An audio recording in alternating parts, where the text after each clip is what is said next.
Olá, meus amigos, meu nome é Cristiano Almeida e estamos aqui para mais um vídeo que sai em busca da remissão de Judas Iscariotes. O grande plano do Cristo Salvador desta era, Jesus Cristo, é remeter o maior número possível de pessoas, bilhões de pessoas, remeter bilhões de pessoas ao seu conhecimento sintético, metapsicológico, objetivo cristão, reduzindo, remeter bilhões de pessoas ao seu grande arcano, ao verdadeiro grande arcano Salvador. E isso só se faz possível, só se fará possível com a remissão de Judas Iscariotes. E isso ocorrerá. Nós estamos atrás, vamos buscar a verdadeira identidade do discípulo amado. Estamos atrás da remissão, vamos buscar a remissão de Judas Iscariotes. Precisamos montar esse grande quebra-cabeças teológico, os 4 evangelhos, de acordo com a minha teoria, os 4 evangelhos, um grande quebra-cabeça teológico. Estamos atrás da revelação para revelar a íntegra boa nova, boa notícia de Jesus Cristo, a íntegra boa nova salvadora. É isso. Hoje o estudo será a primeira peça, onde tudo começou. Vamos lá? Tudo começou quando estava lendo o 4º evangelho, exatamente no capítulo 13, 21, do versículo 21 ao 30, o anúncio da traição de Judas. O já polêmico momento da última ceia, pintada por Leonardo da Vinci, que teve toda aquela repercussão com Dan Brown. Quem estava sentado ao lado de Jesus era Maria Madalena, a esposa de Jesus. Tudo começou aí. Nesse momento já polêmico, essa cena polêmica da última ceia, que os filmes de Dan Brown conseguiu impressionar milhões de pessoas. Tudo começou aí. Um personagem muito curioso chamou minha atenção nesse texto, o discípulo amado. Você sabe quem é o discípulo amado? Autor do 4º evangelho? Você já pode estar pensando aí, é João. E eu vou lhe dizer e afirmar e mostrar aqui neste canal que não é João. De modo algum é João. O autor do 4º evangelho é o discípulo amado. Ficou conhecido como discípulo amado graças a Raymond Brown, né? Através desse livro aqui, A Comunidade do Discípulo Amado. Então, o discípulo que Jesus amava, assim escrito nos textos do 4º evangelho, ficou conhecido internacionalmente assim, o discípulo amado. Mas lá no texto está escrito, o discípulo que Jesus amava. O discípulo que Jesus amava é o autor do 4º evangelho, mas não é o discípulo amado.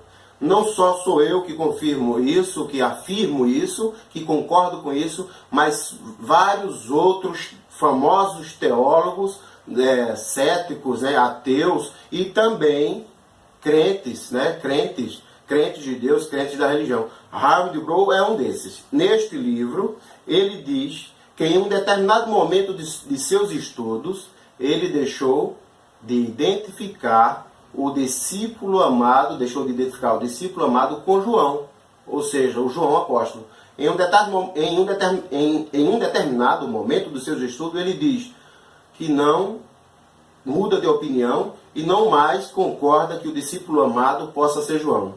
Ele ainda concorda com outro grande teólogo, Kuhlman, que diz assim: não há como saber a identidade do discípulo amado. Raymond Brown concorda com isso, que não há como saber a identidade do discípulo amado, que não é João.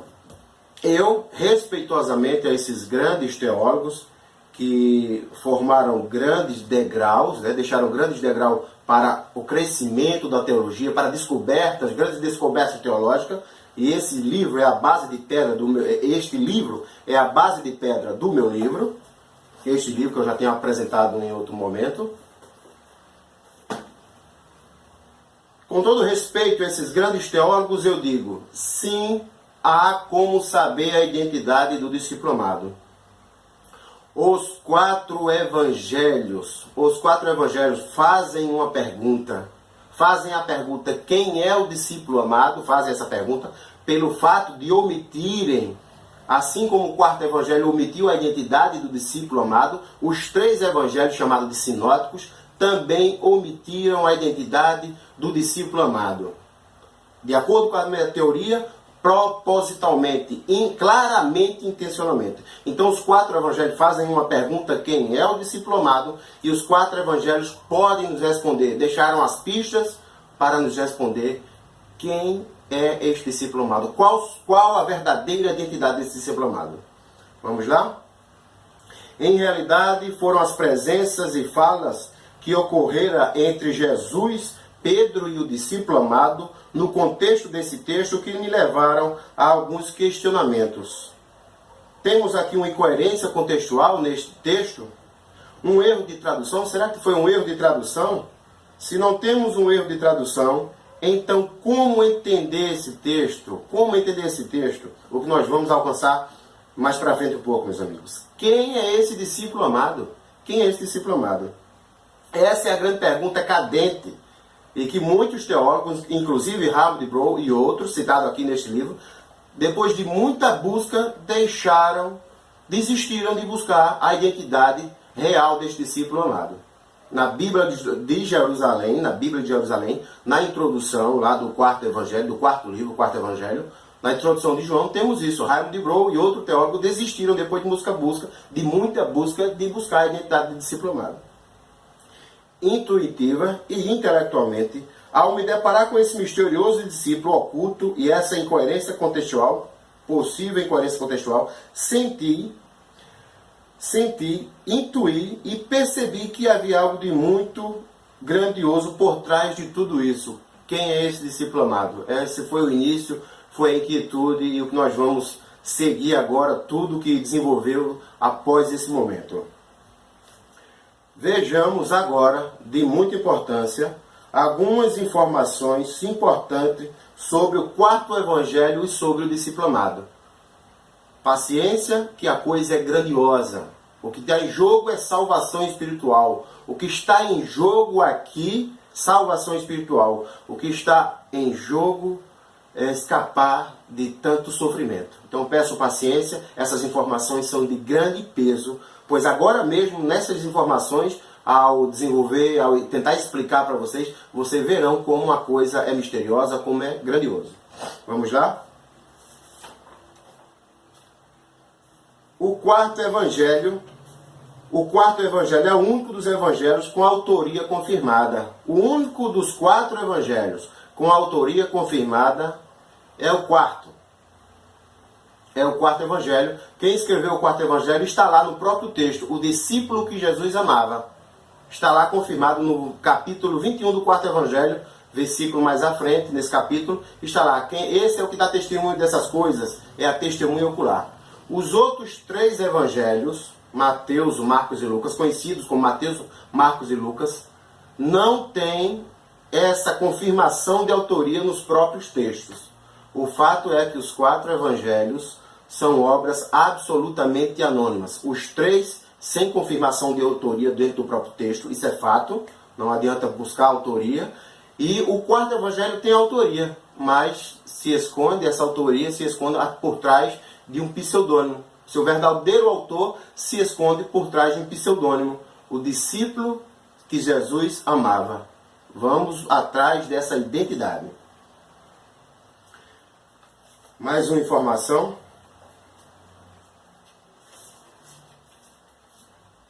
Tem-se afirmado muitas vezes que os escritos de João podem ser a peça mais importante na solução do enigma das origens cristãs. A peça mais importante. E de fato o quarto evangelho é a peça mais importante, é a peça-chave. E as origens cristãs, materialmente falando, está no gnosticismo. As origens cristãs. Assim que o quebra-cabeça for montado, veremos que as origens cristãs é o gnosticismo. Está no gnosticismo. Na gnose. Vamos ler o Evangelho considerando a chave que nos abrirá a vida da igreja, o início da igreja. O quarto Evangelho, de fato, é a chave. é a chave que entrou por último. Os 3 evangelhos vieram na frente, foram os primeiros aceitos pela igreja, assim, igreja católica, assim entendido ano passado, pela grande igreja, foram os 3 primeiros. Depois, com muita relutância ainda da igreja, vem o 4º evangelho, a chave do 4º evangelho, e se encaixa as peças secundárias, os 3 evangelhos. E aí nós temos o grande quebra-cabeça teológico, 4 evangelhos juntos, e montar esse quebra-cabeça, significará visualizar a íntegra história da paixão. Sigamos.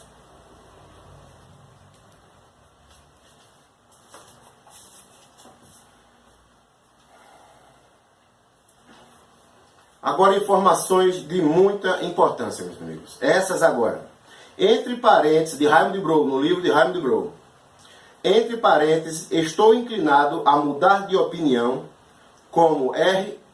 Schönenberg também o fez, outro grande teólogo, abandonando a posição que tomei no meu primeiro volume, do meu comentário AB, em que identificava o discípulo amado com um dos 12, isto é, com João, filho de Zebedeu. Aqui nós vemos a afirmação de Raymond de Brough, abandonando a posição que tomei no meu primeiro volume, de meu comentário AB, em que identificava o discípulo amado com um dos 12, isto é, com João, filho de Zebedeu. Insistia, então, na combinação de prova externa e interna, que tornava esta hipótese uma das mais fortes. Reconheça agora que a evidência externa e interna provavelmente não podem ser harmonizadas. A evidência externa, final do século II, que identifica o discípulo amado com João, é um passo posterior numa direção já visível no próprio Novo Testamento, isto é, numa tendência de simplificar as origens cristãs pela redução a 12 apóstolos. Esta aqui é a confirmação no próprio livro do Raymond de Brough. Ele deixa de identificar o discípulo amado com João. E agora, Kuma, outro grande teólogo aqui neste livro, diz, então pode ter razão com a sua teoria amplamente aceita de que não podemos saber o nome do discípulo amado, embora possamos suspeitar. Raymond de Brough, concordando com Kuma, diz, não podemos saber a identidade do discípulo amado. Ainda mais, acredito que é de grande importância aqui passar mais uma informação para você. Aqui ele diz assim, sobre a questão os evangelhos são obras anônimas. Aqui ele diz, o primeiro evangelho não foi com certeza escrito por uma testemunha ocular do ministério, apesar da informação de Papias, um pai da igreja, de que Mateus, um dos 12, colheu a sentença do Senhor em aramaico. Mateus, em aramaico. A atitude para com Pedro no segundo evangelho, o de Marcos, torna sumamente improvável que um discípulo de Pedro, João Marcos, o tivesse escrito. A distância Lucas, Atos, do pensamento paulino, indica que é inverossímil que um discípulo direto de Paulo, Lucas, tenha escrito estas obras. Atos e o terceiro evangelho. Isso aqui também é uma importante confirmação de que os evangelhos são anônimos. Aqui temos também a informação de que ele diz que deixou de identificar o discípulo amado com João. Sigamos. Outra informação muito importante. Essa daqui é de grande importância vocês decorarem, escutarem bem, pois se casará com todo esse grande quebra-cabeça para que vocês possam visualizar já nesse primeiro vídeo, a montagem desse grande quebra-cabeça. Aqui. Trata-se dos contrastes de superioridade ou de sublimidade do discípulo amado, do discípulo que Jesus amava em relação a Pedro. A chave destas interrogações é o contraste consistente e deliberado entre Pedro e o discípulo amado, o herói da comunidade joanina, isso no quarto evangelho, né? Todo esse contraste mostrado pelo quarto evangelho. Pois os sinóticos os evangelhos sinóticos, ao relatarem as passagens que o quarto evangelho relata, ao relatarem essas passagens, onde o discípulo amado aparece, os sinóticos, ao relatarem passagens onde o discípulo amado é citado no quarto evangelho, nessas passagens que os sinóticos relatam, as mesmas passagens, eles omitem a identidade, omitem a presença do discípulo amado. Nem colocam o nome discípulo amado e, obviamente, nem João, pois não é João. Isso concordando que não é João. Mas vamos aos contrastes. Em 5 das 6 passagens, nas quais ele é mencionado, o discípulo amado, aparece explicitamente em contraste com Pedro. Em 13, 23, 26, o discípulo amado reclina-se sobre o peito de Jesus, enquanto Pedro lhe faz sinal de longe, pedindo informação. Olha esse contraste. O discípulo amado está sobre o seio de Jesus, e o mais famoso dos 12 está distante.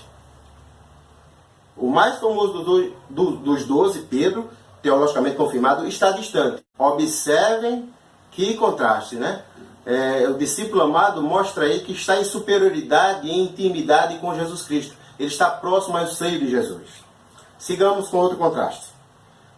Em 18, 15, 16, o discípulo amado pôde acompanhar Jesus até dentro do palácio do sumo sacerdote, enquanto Pedro não pôde entrar sem a sua ajuda. O discípulo amado pôde acompanhar Jesus até dentro do palácio. O discípulo amado pôde acompanhar Jesus até dentro do palácio do sumo sacerdote, enquanto Pedro seguia de longe e não pôde entrar sem a sua ajuda. O discípulo amado entra Jesus até dentro do palácio do sumo sacerdote, né? Segue com Jesus até dentro do palácio do sumo sacerdote. Pedro segue de longe e não pode entrar. É o discípulo amado que coloca ele para dentro. Outro contraste de sublimidade, de superioridade em relação a Pedro, que é o mais famoso dos 12, e naturalmente em relação aos demais. Em 22:10, o discípulo amado corre na frente de Pedro para o túmulo, e segundo lemos, só ele acreditou com base no que viu aí. O discípulo amado chega dentro do onde Jesus foi enterrado, né? Corre para Pedro no túmulo, entra dentro do túmulo e acredita sem precisar ter visto o corpo do mestre. Ele é o único que acredita sem precisar ter visto o corpo do mestre. É outro contraste de sublimidade do discípulo amado em relação a Pedro e em relação a todos os outros. Sigamos.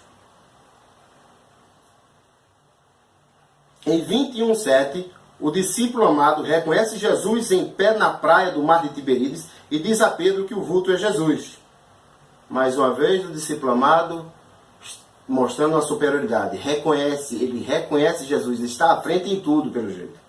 Em 21, 20, 23, quando Pedro, com certo ciúme, interroga sobre a sorte do discípulo amado a Jesus, Jesus lhe responde: se eu quero que ele permaneça até que eu venha, que te importa?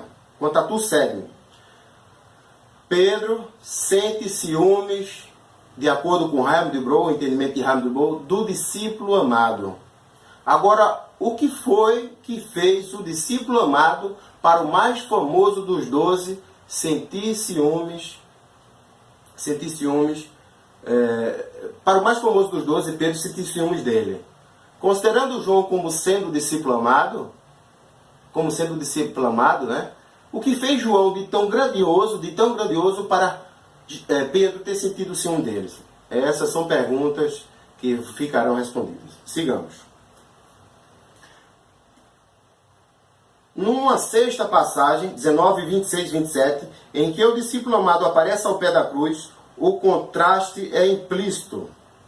Pedro é um dos 12 que se dispersaram e abandonaram Jesus. Tais contrastes não podem ser acidentais, especialmente quando em diversas cenas parece que João apresenta o discípulo amado, isso é uma forma didática de falar, né?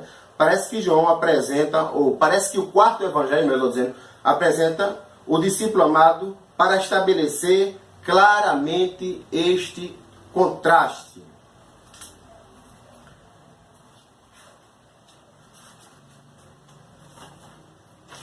Estamos falando de contraste e distinção também. Nesse mesmo momento estamos falando de contraste e de distinção entre a pessoa, entre João apóstolo e o discípulo amado, que são pessoas diferentes. Então observem mais essa leitura. Se ao lermos os 3 evangelhos não vemos contraste de sublimidade ou superioridade de João em relação a Pedro, mas o contrário, né? Vemos um contraste de superioridade de Pedro em relação a João, e vemos no 4º evangelho um claro contraste de superioridade do discípulo amado em relação a Pedro e naturalmente a todos os outros apóstolos, então isso é mais uma clara indicação de distinção entre João e o discípulo amado, ou seja, João não é o discípulo amado. João apóstolo e Pedro, ao lermos os 3 evangelhos, os sinóticos, vemos João e Pedro talvez no mesmo patamar, mas nunca João acima de Pedro. Pedro, sim, acima de João, mas nunca João acima de Pedro. É por isso que todos os teólogos sabem que Pedro é o mais famoso dos 12 apóstolos. No 4º evangelho vemos que Pedro não é o mais famoso, não é o mais íntimo, não está em superioridade ao discípulo amado. Este é o grande mistério. De acordo com Raymond Brown e o 4º evangelho, o discípulo amado é superior a todos os outros apóstolos. A todos os outros apóstolos. De acordo com o evangelho esotérico de Judas, que foi encontrado nas cavernas do Egito, né? Nas cavernas do Egito, aquele evangelho que a National Geographic pagou $1 milhão por 12 páginas desse evangelho. De acordo com esse evangelho, o discípulo que está em superioridade aos outros é Judas Iscariotes. De acordo com o 4º evangelho, é o discípulo amado, que está em superioridade a Pedro e a todos os outros. De acordo com o evangelho esotérico, digamos assim, de Judas, como eu falei agora, quem está em superioridade a todos os outros é Judas Iscariotes. Sigamos.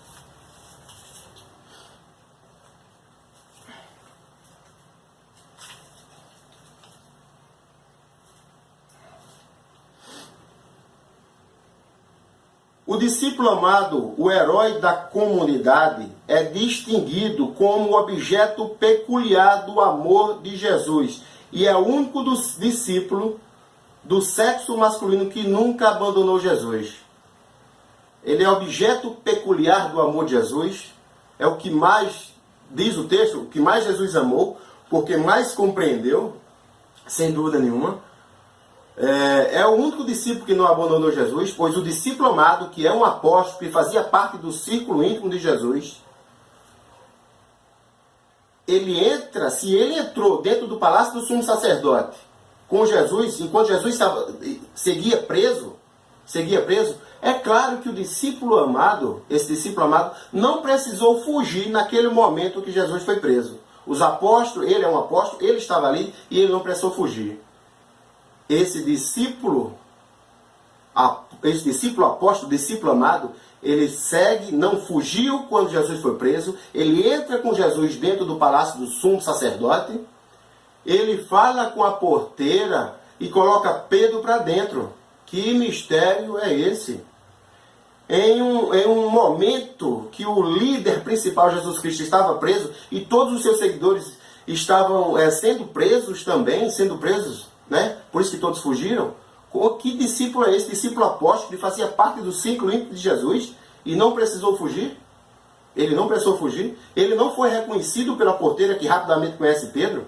É claro que ele foi reconhecido. Ele fazia parte do círculo de apóstolos íntimos a Jesus, assim como Pedro, assim como João.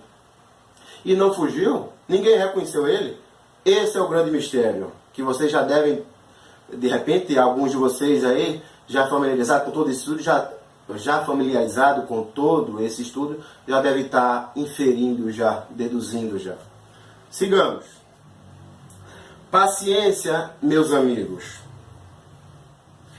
Paciência é necessário para montar este gigantesco quebra-cabeça teológico desse tamanho.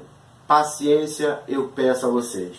pois o que está em jogo é a salvação espiritual, é a iluminação, é a perfeição, é o segundo nascimento.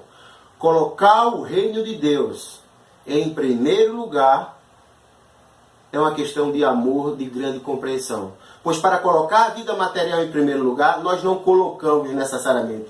Somos forçados a colocar. Somos forçados, ou saímos para trabalhar, ou não comemos.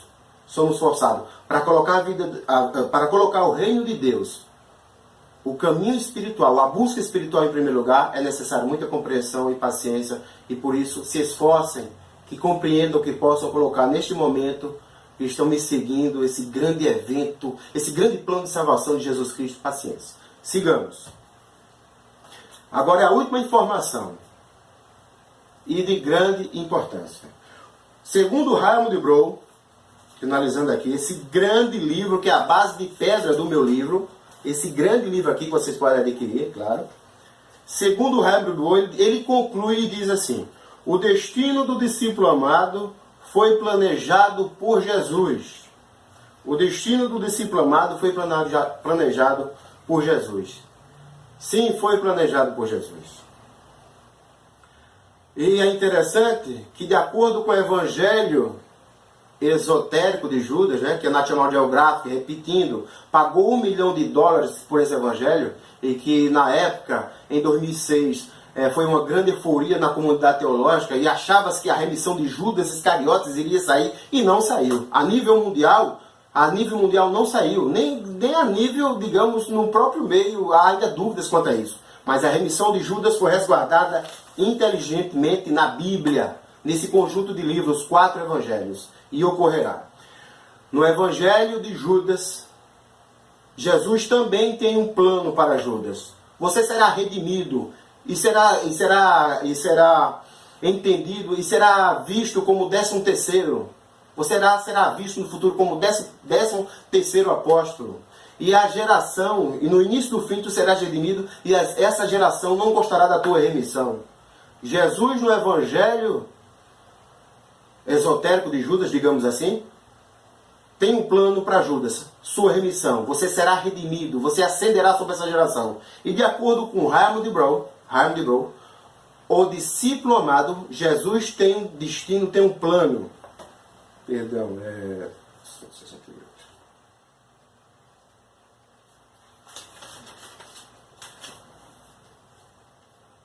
o destino, de acordo com Raymond Brown, ele diz: o destino do discípulo amado foi planejado por Jesus. O destino, Jesus tem um plano também para o discípulo amado, e também tem um plano para Judas.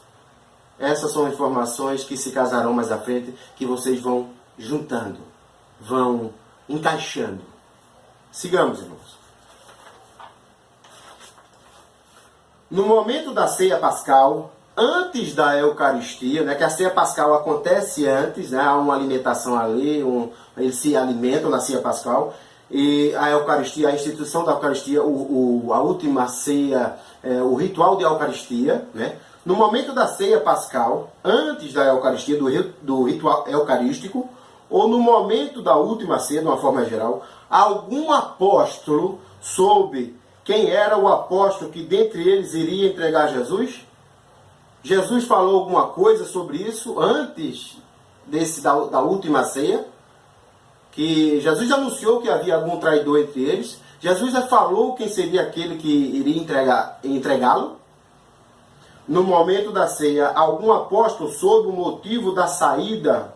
No momento da ceia, algum apóstolo dos que estavam à mesa soube o motivo da saída de Judas, que estava saindo para entregar Jesus. Algum apóstolo soube o motivo da sua saída? Vamos entender isso agora, pois foi nesse texto que tudo começou. Esta foi a primeira peça. Sigamos, irmãozinhos. Sigamos.